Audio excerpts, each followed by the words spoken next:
सवालों का समंदर है जिंदगी, मगर जवाब आसानी से मिलते नहीं। हर ख्वाब अधूरा सा रह जाता है, फिर भी ख्वाहिशों के सिलसिले रुकते नहीं। भटकना पड़ता है राहों में कई बार, जब सही मंजिल की निशा दिखते नहीं। हर सीख की अपनी कीमत होती है, जिंदगी में तजुर्बे कभी मुफ्त मिलते नहीं। तो दोस्तों, हम सभी अपने ज़िंदगी में किए गए काम और तजुर्बों से ही बहुत कुछ सीखते हैं, है ना। हेलो एवरीवन, नमस्ते। कैसे हैं आप सब? आशा करती हूँ बहुत ही अच्छे से होंगे। अपना और अपने गार्डन का खूब ख्याल रख रहे होंगे। दोस्तों, आज की वीडियो बहुत ही खास होने वाली है, क्योंकि कई सारे क्वेश्चन आप सभी मुझसे पूछते हैं। कुछ ऐसे पौधे जिसको देखकर मन तो बड़ा ललचा जाता है, और ये बहुत महंगे नहीं होते हैं, लेकिन जो कॉमन इसकी वैरायटी होती है उसके ये हाइब्रिड वर्जन होते हैं, और इसको संभालना बहुत ही मुश्किल होता है। ये पौधे थोड़े घमंडी, नखरीले और खूबसूरत होते हैं। तो इसी टॉपिक पर मैं बात करूंगी, कैसे इनको संभालना है। साल दर साल मैंने अपनी गार्डनिंग की एक्सपीरियंस से यही अनुभव किया है कि ये नखरीले जरूर होते हैं, पर इनको संभालना इतना भी मुश्किल नहीं है, लेकिन हमें कुछ बातों का ध्यान देना है। तो चलिए वन बाय वन सारे टॉपिक को कवर कर लेती हूँ। दोस्तों, इन पौधों को लगाना कैसे है वो भी थोड़ी थोड़ी टिप्स इस वीडियो में दूंगी। ये पौधे देखने में बेहद ही ज़्यादा खूबसूरत होते हैं, लेकिन बहुत ट्रिकी है इनको संभालना। तो सबसे पहला नंबर का जो पौधा है, आप सभी के विश लिस्ट में है, और मुझसे भी आप लोग इस पौधे की बहुत ज़्यादा डिमांड करते हैं ऑनलाइन बाय करने के लिए। तो मैंने भी बहुत ही मुश्किल से बारिश में इसको बचाई है। अब आगे वाला जो पीरियड है, यानी कि जैसे जैसे विंटर बढ़ेगा, ये पौधे बहुत ही खुशी खुशी चलेंगे। बस इनको आगे जब ये इस समय हम लोग संभाल लेंगे, तो आगे भी हम लोग इसको संभालना सीख जाएंगे। तो सबसे नंबर 1 पे जो खूबसूरत और नखरीला जिद्दी घमंडी पौधा है, वो है पिंक लेडी का पौधा। काफी शानदार लगता है ये, देखिए। और मैंने भी इसे बहुत ही मुश्किल से बचाई हुई है, क्योंकि ये एक बार अगर आपके गार्डन में टिक गया तो फिर ये टिक ही जाएगा। अगर नहीं टिका है तो बहुत मुश्किल से इसे हमें टिकाना पड़ता है। बहुत ही नखरीला पौधा है, लेकिन जिस तरह से बॉल्वेन जी होता है, ये उसी की वैरायटी है। पिंक लेडी इसका नाम है। काफी ज्यादा खूबसूरत लगता है, और सर्दियों में इसकी जो चटक पिंक और इसमें एक फाइन व्हाइट लाइन जो चलती है, इसकी खूबसूरती को बहुत ही ज्यादा बढ़ा देती है। तो इसको हमें सबसे पहले ये ध्यान रखना है कि इसके लिए हमें एक बहुत ही ज्यादा वेल ड्रेनिंग पॉटिंग मीडिया बनानी है। एक हल्की लाइट वेट हमें इसकी बास्केट रेडी करनी होगी, या किसी बड़े से पॉट में इसकी पौध हमें इसकी कटिंग को डाल देना है। जिस तरह से जंगल में नेचुरल बड़े बड़े पौधों के बीच में नेचुरली पौधे ग्रो करते हैं, जैसे माँ के गोद में एक छोटा बच्चा आराम से रहता है, उसी तरह इसे हम लोग अगर नेचुरल इन्वायरमेंट देंगे तो बहुत ही आसानी से चलेगा। कुछ पौधे ऐसे होते हैं जिनको हमें हरदम बचाते रहना पड़ता है, क्योंकि उसकी खूबसूरती खासा हमें अट्रैक्ट करती है। उन्हीं में से एक है ये पिंक लेडी का पौधा। दोस्तों, पिंक लेडी बहुत ही ज्यादा खूबसूरत लगता है, बहुत ज्यादा। और इसकी पत्तियों में जो ये कलर होता है ना, देख लीजिए, और ट्राई कलर ट्रेडिस्कैंटिया के जैसा ही इसमें कलर होता है। काफी ज्यादा खूबसूरत लगता है। और अभी तो मेरा ये पौधा संभल गया है, और कई सारे लोगों की डिमांड पर मैंने इसे दी है। इसे संभालने का एक बहुत ही जबरदस्त आइडिया मैं आप लोगों के साथ शेयर करती हूँ। इसकी थोड़ी सी हमें इस तरह से कटिंग उठाकर ले लेनी है, इस तरह से,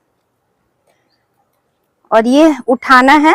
और ऐसे हमें किसी बड़े से पॉट में, जैसे कि ये मेरा देखिए ये बड़ा सा पॉट है, किसी बड़े से पॉट में लेना है, और ये जो हम लोग कटिंग है, बस इसको इस तरह से इसको हमें लगा देना है। थोड़ी सी मिट्टी गुड़ाई कर लेना है। और देखिए, इसको भी मैंने इसी तरह यहाँ पे ट्रायल बेसिस पे रखी, तो देखिए कितने अच्छे से इसके जड़ें बढ़ गई हैं, और ये पकड़ लिया है, खड़ा हो गया, इस तरह से ये स्ट्रेट हो गया, यानी कि ये जिंदा हो गया है।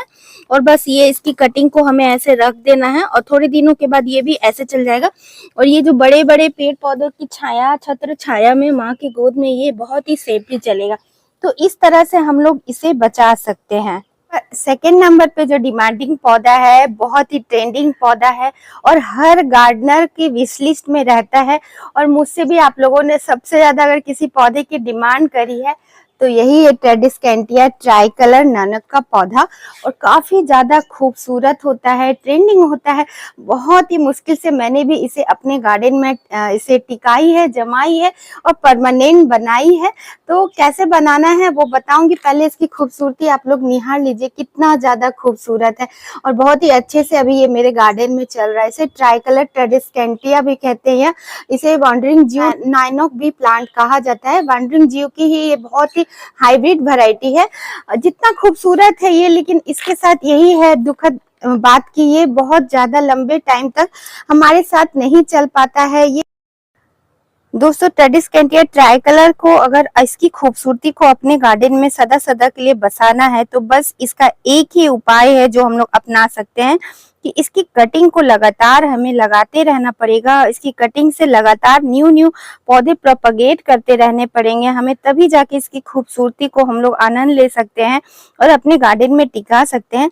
तो मैं भी इसमें सबसे ज्यादा जो प्रॉब्लम आता है ये ऊपर से डाई बैक की प्रॉब्लम आती है। जो डंडी है ना ऊपर से सूखने लगता है, तो हमें करना क्या है, जहां से ये सूख रहा है वहीं से इसको कटिंग को हमें लगा लेना है। मतलब अगर यहाँ से सूख रहा है एक ब्रांच तो हमें तोड़ना है और लगा लेना है। इसे छेड़छाड़ मत करिएगा और इसकी मिट्टी को बिल्कुल सूखा रखिएगा। जब मिट्टी एकदम ड्राई हो जाए तभी इसमें वाटरिंग करिएगा, तभी ये पौधा अच्छे से चल पाता है। इसकी खूबसूरती को जी भर के निहार लीजिए जब ये आप इसे खरीद कर लाएं, क्योंकि कब ये रूठ जाएगा ना हम लोग नहीं जान पाते। कितने बार ना जाने मैंने इसे खरीदा है और कितने बार ये मेरे गार्डन में ये डाई हुआ है, और बहुत ज्यादा दुख लगता है अगर कोई पौधा हमें पसंद है और वो मर जाए। बार बार मरते मरते अंत में मैंने इसे पालना सीख ही लिया है। और इस तरह से देखिए, अगर ये इसका यही प्रॉब्लम होता है ना कि यहीं से बीच से कोई भी इस टाइम अच्छा खासा चल रहा है, ऊपर अच्छा रहेगा लेकिन नीचे सूख जाता है। इस बात का हमें इस पर बड़ी हमें सरसरी निगाह रखनी पड़ती है कि कहीं से सूख तो नहीं रहा है। बस जहां से सूखे वहीं से इसको तोड़ना है और फिर मिट्टी में वहीं कहीं हमें दबा देना। मैं भी ऐसे ही करती हूँ, इसी बास्केट में इसको दबाते चले जाती हूँ और तब जाके इसकी खूबसूरती के आनंद आज मैं ले रही हूँ। दोस्तों आप लोग अगर मुझसे ऑनलाइन पौधा बाय करना चाहते हैं, इस वीडियो पे दिखाए गए कई पौधे तो अवेलेबल होंगे, कुछ नहीं भी अवेलेबल होगा, तो आप लोग मुझसे इंस्टाग्राम पर कांटेक्ट कर सकते हैं। इंस्टाग्राम को मेरी आईडी पर जाने के लिए मेरे चैनल के अबाउट सेक्शन में लिंक दी हुई है, या फिर आप लोग इंस्टाग्राम खोलिए, वहां पे सर्च करिए प्रकृति के क्लोज, तो मेरी इंस्टाग्राम आईडी आप लोगों के सामने आ जाएगी। वहां आप लोग उसको फॉलो कर लीजिएगा और साथ ही मुझे मैसेज करिएगा इनबॉक्स में, कमेंट में भी मैसेज कर सकते हैं। जो पौधा चाहिए उसकी स्क्रीनशॉट भी दे सकते हैं, या फिर मैं आपको कैटलॉग भी दे दूंगी, क्या रेट है, क्या शिपिंग चार्जेस, सब वहाँ डिटेल में इंफॉर्मेशन दे दूंगी। तो इसलिए आप लोग इंस्टाग्राम पर मुझसे कांटेक्ट करिए, तो आप लोगों को भी बहुत सारे फूलों के पौधे हो, चाहे सकुलेंट हो, चाहे इंडोर हो, फोलेज वाले प्लांट हो, बल्बस प्लांट हो, तो अगर मेरे पास अवेलेबल होगा, विंटर के सीड्स भी अवेलेबल है, तो जो आप लोगों को चाहिए मैं आप लोगों को प्रोवाइड करवा दूंगी। तो चलिए तीसरा पौधा देखते हैं, जो कि है बहुत ही खूबसूरत, लेकिन वो भी है जिद्दी, घमंडी, नखरीला। खूबसूरत पौधा जो देख रहे हैं और सभी गार्डनर्स को बहुत ज्यादा पसंद होता है, ये है दोस्तों, देखिए बोरोस्टेल का पौधा काफी ज्यादा खूबसूरत रहता है और अभी आने वाला समय इनकी काफी ज्यादा खूबसूरती निखरने वाली है। देख लीजिए आप सभी इसकी खूबसूरती को निहार लीजिए, कितना प्यारा लगता है। और डोंकी टेल भी कहा जाता है, बोरोस्टेल भी इसे कहा जाता है। और इसे संभालना थोड़ा नखरीला इसलिए होता है क्योंकि इसको पानी कम चाहिए, रिक्वायरमेंट इसकी कम है पानी की, तो इसे हम लोग बचा सकते हैं कटिंग लगा लगा कर। और इसे इसकी एक एक पत्ती से हम लोग, ये जो एक पत्ती देख रहे हैं, इसे बस ऐसे सॉइल में रख देना है, हमें इस तरह से सॉइल में रख देना है और एक एक पत्ती से हम लोग इसे प्रोपगेट कर सकते हैं। जैसे ही हम लोग इसको सॉइल में रखेंगे, एक एक सॉइल में एक एक लीफ को, बस वहीं से ये बहुत जल्दी इसमें डेवलपमेंट शुरू हो जाती है, न्यू ग्रोथ शुरू हो जाता है। इसे टिकाने के लिए इसे भी टाइम टू टाइम कटिंग से हमें रेडी करते रहना पड़ता है। काफी ज्यादा खूबसूरत पौधा है, देख लीजिए आप सभी, बहुत ही प्यारा लगता है और हर गार्डनर के ये पसंदीदा पौधों में से एक है। हैंगिंग बास्केट में लटकते हुए काफी ज्यादा खूबसूरत लगता है और इस तरह से कंट्रास्ट आप क्रिएट करेंगे ना, ग्रीन रेड, तो काफी ज्यादा सुंदर लगेगा। इस बात का ध्यान रखिएगा कि कौन से पौधे को किस कलर के पॉट में लगाएं कि इसकी खूबसूरती बढ़े, ये भी बहुत किसी पौधे की खूबसूरती को बढ़ाने में मायने रखता है। देखिए कितना ज्यादा खूबसूरत है, इसकी खूबसूरती देखिए दोस्तों। और इसे बहुत ज्यादा धूप नहीं, बहुत ज्यादा छांव नहीं, और इसकी पॉट की मिट्टी हरदम सूखी रखिएगा और गीली नहीं रखिएगा। हमारे यहाँ बहुत ज्यादा बारिश हुई थी, इसलिए मेरी पॉट की मिट्टी गीली है और इसे बहुत अच्छे से ये बढ़ जाएगा अभी आने वाले दिनों में। तो आप लोग अभी इसे सही टाइम में इसे अपने गार्डन में ऐड जरूर कर लीजिए। नेक्स्ट बहुत ही खूबसूरत और नखरीला पौधा जो आप लोग देख रहे हैं, देखिए ये, और इसे संभालना बहुत मुश्किल नहीं है, लेकिन बस आपको ये समझना पड़ेगा कि इसे बहुत ज्यादा पानी की नीड नहीं होते। नॉर्मल जो रियो प्लांट होता है ग्रीन और पर्पल वाला, वो धूप में भी चल जाता है। जितना पानी दे दीजिए, जितना कम पानी दीजिए, जितना ज्यादा पानी दीजिए, उसमें कोई असर ही नहीं होता है, रात दिन वो मल्टीप्लाई होते जाता है। लेकिन जब मैंने फर्स्ट बार इसे अपने गार्डन में ऐड करी थी तो बहुत ही संभाल के रखा, फिर भी ओवर वाटरिंग का शिकार हो गया और मर गया। लेकिन धीरे धीरे जैसे जैसे समय बीता, मैंने इसे समझ पाई कि इसे संभालना इतना भी मुश्किल नहीं है। बस इसकी ये ध्यान रखना है कि नॉर्मल जो रियो प्लांट है उससे इसे थोड़ी सनलाइट अधिक चाहिए, ब्राइट लाइट अधिक चाहिए, सनलाइट नहीं तो जल जाएगा, ब्राइट लाइट।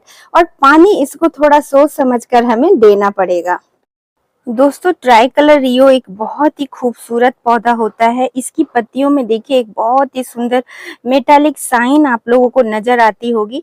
ऊपर में देखिए ये दो रंग है और नीचे में ये कलर इसकी खूबसूरती को चार चांद लगाता है, इसीलिए ट्राई कलर रियो इसे कहा जाता है। काफी ज्यादा खूबसूरत होता है। स्टेम प्रोपगेशन, रूट डिवीजन के थ्रू आप इसे मल्टीप्लाई कर सकते हैं। और देखिए यहाँ पर आप देख सकते हैं कि यहाँ पे किस तरह से बहुत ज्यादा पौधे यहाँ पे देखिए मल्टीप्लाई हो रहे हैं। दिख रहा है कि नहीं आप लोगों को? ये देखिए यहाँ पर किस तरह से ये स्टेम से बेबी प्लांट निकाल रहा है, ये देखिए। और ये एक टूट भी गया है,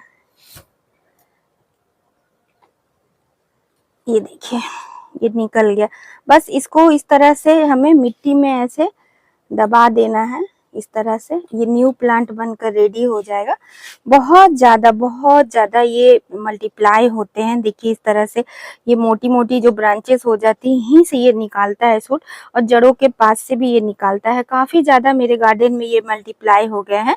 तो इसकी कटिंग को लगाना भी बहुत आसान है। आसानी से आप इसे कटिंग के थ्रू लगाकर बचा सकते हैं। और इसे सर्दियों में फ्रॉस्ट से बचाइएगा और ज्यादा पानी मत दीजिएगा, बस इस बात का ध्यान रखना है हमें। यहाँ पर मैं आप लोगों को एक एग्जाम्पल दिखाना चाहूंगी। प्रॉपर सनलाइट नहीं मिलने के कारण ये मेरा ट्राई कलर रियो प्लांट देखिए किस तरह से नॉर्मल रियो प्लांट में तब्दील हो गया, ये देख लीजिए। क्योंकि इसे प्रॉपर यहाँ ये लाइट नहीं मिली, इधर गमलों की छांव इसे मिल गई। तो ये देखिए किस प्रकार से ये यहाँ से इसी में से निकल रहा है और ये नॉर्मल रियो में तब्दील हो गया है, देख लीजिए। तो इसे इसकी वेरिगेशन मेंटेन करने के लिए प्रॉपर ब्राइट लाइट की हमें नीड होगी। जितना ज्यादा इसे हम लोग सन एक्सपोजर देंगे, यानी कि जितना ज्यादा ब्राइट लाइट में रखेंगे, इसकी वेरिगेशन उतनी ज्यादा सुंदर होगी। क्योंकि बहुत ज्यादा खूबसूरत पौधा होता है और एक्सेस अमाउंट में ये आपको बेबी प्लांट प्रोड्यूस करके देता है। एक पौधा आप खरीदेंगे, साल दर साल ये बहुत ज्यादा मल्टीप्लाई हो जाते हैं। दोस्तों, नेक्स्ट पौधा जो है जिसे हर गार्डनर रखना तो पसंद करता है, लेकिन इसकी वेरिगेशन को मेंटेन करना उतना भी सरल नहीं है, क्योंकि हम लोग इसकी वेरिगेशन देकर ही लाते हैं और टाइम टाइम पर ये इस तरह से ग्रीन फोलिएज में तब्दील हो जाता है। हम लोग महंगे पैसे खर्च करते हैं कि इसकी इस तरह से खूबसूरत इसकी वेरिगेशन हमें देखने को मिले, लेकिन over the time of the period हम लोग अगर इसे ठीक से अच्छी स्पेस में ना रखें तो इसकी फोलिएज इस तरह से तब्दील हो जाती है। तो ये सिंगोनियम की बहुत ही खूबसूरत वैरायटी है, सिंगोनियम की वेरीगेटेड वर्सन। इसे एल्बो सिंगोनियम के नाम से जाना जाता है। इसकी वेरिगेशन काफी ज्यादा खूबसूरत लगती है और मैंने इस तरह की देखिए हुक प्लांटर में लगाई है और कितना सुंदर से चल रहा है। जगह जगह इसकी कटिंग मैंने लगा कर रखी है। इसकी कटिंग भी लगाना काफी आसान होता है। देखिए इस तरह से इनमें एरियल रूट निकले हुए होते हैं और ये इसकी देखिए जड़ी कितनी बड़ी बड़ी। अगर इसे आप मॉसपोल पे देकर इस तरह से चढ़ाएंगे तो भी काफी ज्यादा सुंदर लगेगा। काफी अच्छा पौधा है ये। काफी अच्छा और हार्डी पौधा है, लेकिन इसकी वेरिगेशन को मेंटेन करने के लिए हमें एक अच्छी ब्राइट लाइट जगह की नीड होती है। अगर हम लोग इसे बहुत ज्यादा डार्क प्लेस में रख देते या इसकी पत्तियों में अगर सही से ब्राइट लाइट ना गिरे तो इस तरह से ये तब्दील हो जाता है। लेकिन अगर थोड़े बहुत पत्तियों में ऐसे ग्रीन वेरिगेशन देखने को मिल रहा है तो ये कॉमन सी बात है, क्योंकि इसे डेवलप ही इसी पौधे, इसका मदर जो नेचर है, मदर प्लांट का यही नेचर है। इसे हाइब्रिड या टिश्यू कल्चर के थ्रू, क्रॉस हाइब्रिडाइजेशन के थ्रू इसे इस तरह से वेरिगेशन दिया जाता है। तो इसका नेचर है, इसीलिए वो अपने कोई भी प्रकृति के अनुरूप वर्क करता ही है। लेकिन हमें इसकी वेरिगेशन बना रहे, इस बात का ध्यान रखना है कि इसे हम लोग ब्राइट लाइट वाली जगह में दे, अच्छी सन एक्सपोजर जहां मिले, ग्रीन नेट के नीचे रखे, खिड़की के पास रखें, दरवाजे के पास रखे, बालकनी एरिया में रखे, ऐसी जगह रखे जहां छन छन कर रोशनी आए, लेकिन डायरेक्ट सूरज की रोशनी इसकी पत्तियों पे सनलाइट नहीं पड़नी चाहिए, जिससे अगर पड़ेगी तो इसकी पत्तियां बर्न हो सकती हैं, जल सकती हैं। तो इसे में हमारे गार्डन में परमानेंट बनाने के लिए इसे हमें कटिंग के थ्रू लगातार प्रोपगेट करते रहना चाहिए, और तभी ये हमारे गार्डन में मेंटेन रह पाता है। क्योंकि कब हमारे एरिया में जितना टेम्परेचर बदलता है, मौसम बदलता है, तो कब कौन सा पौधा रूठ जाए ये हम कह नहीं सकते। तो इस तरह से देखिए ये जो इसकी जो एरियल नोड निकली हुई, बस इसे ऐसे तोड़िए और किसी भी जगह आप डिस्पोजेबल में लगा दीजिए, और इस तरह से डिस्पोजेबल लीजिए और मिट्टी को ढीला करिए और इसे इस तरह से दबा दीजिए। तो इस तरह से देखिए एरियल रूट तो है ही इसमें, बस इसकी कटिंग रेडी हो जाएगी। बहुत ज्यादा मेहनत नहीं है इसे बचाने के लिए, और एक पौधे पे हमें कभी भी डिपेंड नहीं रहना चाहिए। कब मदर प्लांट रूठ जाता है ये मैं लगातार कई वीडियो में आप लोगों को बता रही हूँ। तो उसके बेबीज को बचाइए, क्योंकि जो नया पौधा बनता है उसकी एनर्जी बहुत ज्यादा होती है और टेम्परेचर को सहने की भी शक्ति मिलती है। तो नया पौधा कई बार कटिंग से जो हम लोग लगाते हैं वो कई बार मौसम की मार झेल लेता है, बच जाता है। हालांकि मदर प्लांट में भी वो ताकत होती है, लेकिन टेम्परेचर उतार चढ़ाव कई बार पौधा नहीं सह पाता। तो 3-4 पौधा तो बनाकर जरूर रखिए अपने गार्डन में। सिंगोनियम वेलेंटाई के नाम से जाना जाता है, बहुत ही वेलवेटी टच रहता है इसका, काफी ज्यादा देखिए खूबसूरत। और इस तरह से बुशियर लुक आपको चाहिए तो इसकी जो बेल बढ़ती है ना उसको लगातार ट्रिम करते रहिए और उसकी कटिंग लगाते रहिए, तो इस तरह से बूसी लुक इसका आएगा। मॉस पोल पे भी आप इसे चढ़ा सकते हैं, तो इसकी पत्तियों का साइज थोड़ा बड़ा बड़ा हो जाएगा। और इस तरह से जिस भी पत्ती में इन्फेस्टेशन लगे उसको देखिए यहाँ पे मकड़ी लगी हुई है, तो इसको आप तोड़कर दूर फेंक आइए। लाइट का स्प्रे आप टाइम टू टाइम करते रहिए। देखिए कितना खूबसूरत पौधा है, और इसे टिकाने का यही तरीका है, चाहे इसे हो या कोई भी पौधा, कटिंग से लगातार प्रोपगेशन करते रहिए, बनाते रहिए, नए नए पौध रेडी करते रहिए और इसकी खूबसूरती का आनंद लीजिए। कई बार आप लोग मुझसे क्वेश्चन करते हैं कि ये आप लोग बड़े ही प्यार से और महंगे दामों में लेते हैं और आपके गार्डन में टिक नहीं पाता है। तो यही रीजन रहता है कि इसमें इन्फेस्टेशन लग जाती है, मौसम की मार पड़ जाती है, टेम्परेचर का उतार चढ़ाव ये सह नहीं पाता है। तो इस दौरान हम लोग इसकी मल्टीपल कटिंग रखेंगे और इसे बहुत तेज सनलाइट पे नहीं रखना है, ब्राइट लाइट एरिया में रखिए, जैसे ग्रीन नेट के नीचे, बालकनी में, बरामदे में रखिए, किसी बड़े से पॉट में रख दीजिए, किसी पेड़ पौधे की छत्र छाया में रख दीजिए, तो ये आराम से टिकेगा। क्योंकि ये इसको संभालना उतना भी मुश्किल नहीं है, थोड़ा ट्रिकी होता है। और इसकी जो लंबी लंबी बेल बढ़ते जाती है ना उसको काट काट कर आप प्रोपगेट कर लीजिए और इस तरह से बुशी पॉट बनाइए। कितना खूबसूरत लग रहा है। हैंगिंग बास्केट में भी आप लोग इसे लगा सकते हैं, बहुत ही सुंदर लगेगा उसमें भी, पर पॉट में देखिए कितना खूबसूरत लग रहा है ना। एक देखिए मैंने इसे रेलिंग प्लांटर में लगाई हुई और इसकी बेल देखिए किस तरह से बढ़ते जा रही है। अभी निकालते हुए देखिए इसकी एक कटिंग टूट गई है, एक नोड, तो इसे भी हम लोग प्रोपगेट कर सकते हैं इजिली। इसे आराम से हम लोग मिट्टी में देकर इसे प्रोपगेट कर सकते हैं। बस ये नोड पार्ट होना काफी जरूरी है। देखिए ये जहां से पत्ती निकलती है ना वही होता है नोड पार्ट। तो इस तरह से ये बेल जैसा भी बढ़ता है, बस एक एक नोड इसे कटिंग करके लगाते रहिए तो ये आपके गार्डन में चलते रहेगा। अगला पौधा खूबसूरत जो आप लोग देख रहे हैं ये है गोल्डन रियो का पौधा। काफी ज्यादा सुंदर और गोल्डन लाइट कलर का फोलिएज होता है। देखिए कितना प्यारा लगता है। और एक पौधा लाइए उससे ये कई सारे मल्टीप्लाई हो जाते हैं। और इस तरह से खूबसूरत छोटे छोटे पॉट में आप लगा लीजिए या हैंगिंग बास्केट में लगा लीजिए, काफी अच्छा लगता है। आपके गार्डन की लुक को ये ओवरऑल इनहेंस ही करता है। लेकिन अगर इसे सही जगह पे सही डायरेक्शन पे ना रखे तो इसकी जो फोलिएज की कलर की खूबसूरती है वो ही गायब हो जाता है। तो इसे बहुत अच्छी ब्राइट लाइट वाली जगह पे रखिए। कोई भी पौधा जो अपनी वेरिगेशन के लिए, अपने यूनिक कलर और पैटर्न के लिए हम लोग उसे अपने गार्डन में ऐड करते हैं, तो उसे बहुत ही अच्छी ब्राइट लाइट वाली जगह पे रखिए। बहुत ज्यादा तेज धूप में मत रखिए और पानी कम दीजिए, हिसाब से पानी दीजिए। मिट्टी बहुत ज्यादा हल्की रखिए जिससे इनकी जड़ों का डेवलपमेंट काफी अच्छे तरीके से हो सके, क्योंकि जड़ों का ग्रोथ अगर अच्छा होता है तो ये समय से ये पौधे मल्टीप्लाई भी होते हैं और अच्छे से टिकते भी हैं। पानी इसको भी कम चाहिए क्योंकि ये सारे पौधे जो होते हैं ज्यादातर जिसकी मोटी स्टेम होती है, मोटी मोटी पत्तियां होती है, वो सक्लेंट वैरायटी का ही होता है। तो उन्हें पानी ऑलरेडी रहता ही है, उनके इसके स्टेम में ऑलरेडी है, तो इसे पानी कम दीजिएगा। देखिए कितना खूबसूरत पौधा है, देख लीजिए। नीचे से पत्तियां देखिए इस तरह से पिंक होता है, ऊपर में ये गोल्डन कलर का होता है, इसीलिए इसे गोल्डन रियो का पौधा कहते हैं। काफी ज्यादा सुंदर पौधा है, देख लीजिए दोस्तों। ये मैंने इसे हैंगिंग बास्केट में भी लगा कर रखी हुई है, इस तरह से पॉट में भी लगा कर रखी हुई है। तो काफी वर्सेटाइल पौधा होता है, जैसी मर्जी आपकी उस तरह से आप लगाइए, चाहे हैंगिंग बास्केट में लगाइए चाहे पॉट में लगाइए।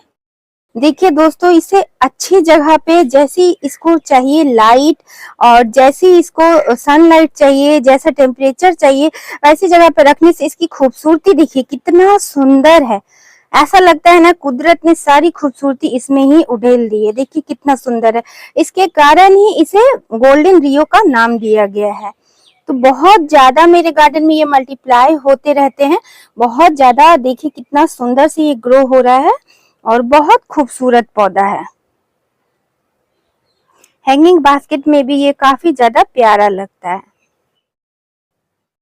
नेक्स्ट खूबसूरत पौधा जो देख रहे हैं ये है बिगोनिया का पौधा। और इसे संभालने के लिए इस बार मैं सक्सेस हो पाई। हर बार लाती थी ये मर जाता था, और देखिए किस तरह से मैंने लाकर इसे एक बड़े से पॉट में उठाकर रख दी है। और इसको रीपॉट भी नहीं किया है, कोई छेड़छाड़ नहीं करना है मदर प्लांट के साथ। और नीचे से देखिए ये एक मेरा ड्रेसिना मार्जिनाटा का प्लांटर है, पौधा है, देख रहे हैं। उसी के ये बड़ी सी प्लांटर है, बस उसी में जो ग्रो बैग में मैं लेकर आई थी उसी में मैंने इसे रख दी है। और इसे बहुत सारे पेड़ पौधों के बीच में घुसा कर रखी हूँ, तब जाके इसे बचा पाई हूँ। और मैंने अपने जो मैं सक्सेस नहीं थी और अब जाके मैं इसमें सक्सेस हुई। देखिए न्यू ग्रोथ भी निकल रहा है। बस यहीं से इसको कटिंग ले लेकर और मल्टीप्लाई करूंगी। इस पौधे को छेड़छाड़ कुछ भी नहीं करूंगी। देखिए खूबसूरती इसकी कितनी सुंदर है। पत्तियों का साइज देखिए, मेरे देखिए हाथों के बराबर है। देखिए इसकी पत्तियां कितनी ज्यादा खूबसूरत है, देख लीजिए। और कितना अच्छा से हेल्दी ग्रोथ हो रहा है, न्यू ग्रोथ निकल रहा है। इस बात की मुझे बहुत ज्यादा खुशी है कि मैं इसे संभालना सीख पाई। तो आशा करती हूँ आज का वीडियो आप लोगों को बहुत ही हेल्पफुल रहा होगा। ये खूबसूरत घमंडी जिद्दी पौधे जिन्हें संभाल कर रखना बहुत बड़ा टास्क होता है, लेकिन हम लोग इस टास्क को सक्सेसफुली कंप्लीट करेंगे और कभी भी हार नहीं मानेंगे सिचुएशन से। कोई चीज, कोई पौधा हमें पसंद है तो उसे अपने गार्डन में खरीद कर ला रहे, पैसे हम लोग खर्च करें तो उसे टिकाना भी हमारा ही फर्ज है। तो आज की वीडियो आप लोगों के लिए बहुत ही हेल्पफुल रही होगी। तो वीडियो जरा भी अच्छी लगे तो जरूर एक लाइक कर दीजिएगा। लाइक करते हैं तो मुझे बहुत मोटिवेशन मिलता है। साथ ही एक प्यारा सा कमेंट जरूर दे दिया करिए कि क्या अच्छा लगता है, क्या नहीं अच्छा लगता है। तो उसी और कौन से टॉपिक पे वीडियो देखना चाहते हैं तो मैं उस टॉपिक पर वीडियो बना दूंगी। तो इसी के साथ आप लोगों से विदा लेती हूँ। बाय दोस्तों, टेक केयर, हैप्पी गार्डनिंग।